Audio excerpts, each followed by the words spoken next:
আজকে না অনেকগুলো রান্নাবান্না করেছি, কিন্তু একটা রান্নারও আমি একটা ছবি তুলতে পারিনি, এত তাড়াহুড়া ছিল। আসসালামু আলাইকুম, কেমন আছেন সবাই? আশা রাখছি ভালো আছেন। তো ব্যাপার হয়েছে কি, একটা নতুন কাহিনী বলি আপনাদের। ব্যাপারটা হচ্ছে, আমার মেয়েকে আর ছেলেকে যে ভাই হচ্ছে স্কুলে নিয়ে যায়, মানে ভ্যানে করে। এদিকে তো আমরা সবাই জানেন যে আমরা বর্ডার এলাকায় থাকি, যাতায়াত ব্যবস্থা খুবই খারাপ, রাস্তাঘাট ভালো, তারপরেও যাই হোক ওই ভাই নিয়ে আসে। তো একদিন আমি ওনাকে বলেছিলাম যে ভাই এদিকে আসছি থেকে দেশি মুরগি খুঁজেই পাচ্ছি না। তারপর উনি নাকি দেশি মুরগি খুঁজে পেয়েছে। আমরা যখন ঈদে বাড়িতে ছিলাম, ওনারা রান্না করে খেয়েছে, আমাদের জন্য একটা কেটে কুটে পরিষ্কার করে রেখেছে। তারপর যখন আজকে তো প্রথম স্কুল ছিল, মেয়েকে নিয়ে আসতেছি, তারপর উনি আমাকে বাটিটা ধরাই দিল, ভাবি এটা হচ্ছে দেশি মুরগি আছে। তা আমি ভাবছি হয়তো বা বাচ্চাদের জন্য একটু রান্না করা মাংস এরকম হতে পারে, কিন্তু আমি এনে দেখি সম্পূর্ণ মুরগিটাই ওনারা ওখানে রেখেছে। পরে বরকে ফোন দিলাম যে এরকম এরকম ঘটনা, এখন কি করা যায়? ও আমাকে বলেই দিয়েছে যে দরকার নাই, নেওয়ার দরকার নেই, কেন নিছো, ওটা ফ্রিজে রেখে দাও, ওনাকে আবার ফেরত দিতে হবে।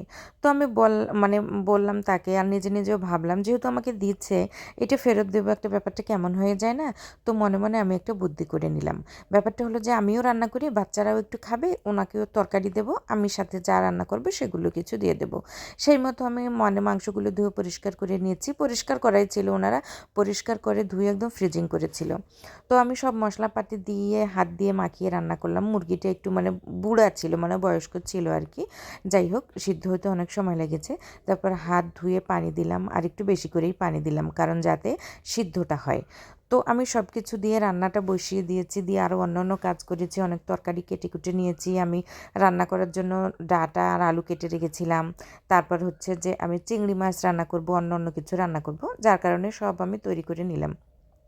সব তৈরি করে নেওয়ার পর এখানে এসে আমি মাংসটাকে কষিয়ে নিচ্ছি, আর অন্য চুলায় কিন্তু অন্য কিছু বসিয়ে দিয়েছি। তো আমি ভেবেছিলাম একটা দেশি আলু দিয়ে আমি মুরগিটা রান্না করবো, আর দেশি মুরগিটা না দেশি আলু দিয়ে রান্না করলেই ভালো লাগে। আর এই দেশি আলুটা আমি বাড়ি থেকেই আনছি। অনেকেই এই আলুটা চিনেই না, আমি যেদিকে থাকি সেদিকেও অনেকে চিনে না। তো পাশে মাংস কষাতে কষাতে এই পাশে দেখেন আমি বাচ্চাদের জন্য চিংড়ি মাছ ফ্রিজে রেখেছিলাম। আমরা বড় মাছ রান্না করলে ওরা খায় না, কিন্তু চিংড়িটা খায়, যার জন্য ওদের জন্য আমি চিংড়ি রান্না করে নিচ্ছি। দুইজন তো এই 3-6টা পিস হলে হয়ে যাবে। তো পরে ভাবলাম যে যে ভাই আমাকে দিয়েছে, ওই ভাইয়ের একটা নাতনি আছে, ওর জন্য 2 পিস দেব।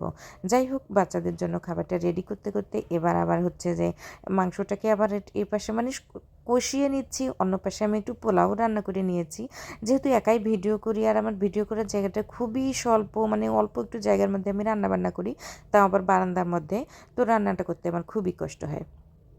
তারপর মাংস এখানে কষিয়ে নিয়েছি, এখানে মাংসটা কষানোর পর এখানে পানি দিয়েছি। প্রায় 2 ঘন্টা আমি রান্নাটা করেছি, কিন্তু মাংসগুলো তারপরেও না মানে মানসম্মতভাবে যে একটি সিদ্ধ হয় সেটা কিন্তু হয়নি। সেটা নিয়ে তো আর আমার কিছু করার নাই। তারপর আমি যখন এটা রান্না করে নিলাম, চিংড়ি মাছ রান্না করা হয়ে গেছে। বড় মাছটা আমি ভেজে নিয়েছিলাম, বড় মাছও না, ফ্রিজ মোটামুটি ফাঁকা হয়ে গেছে, মাছ টাছ কেনা হয়নি ঈদের পর এসে।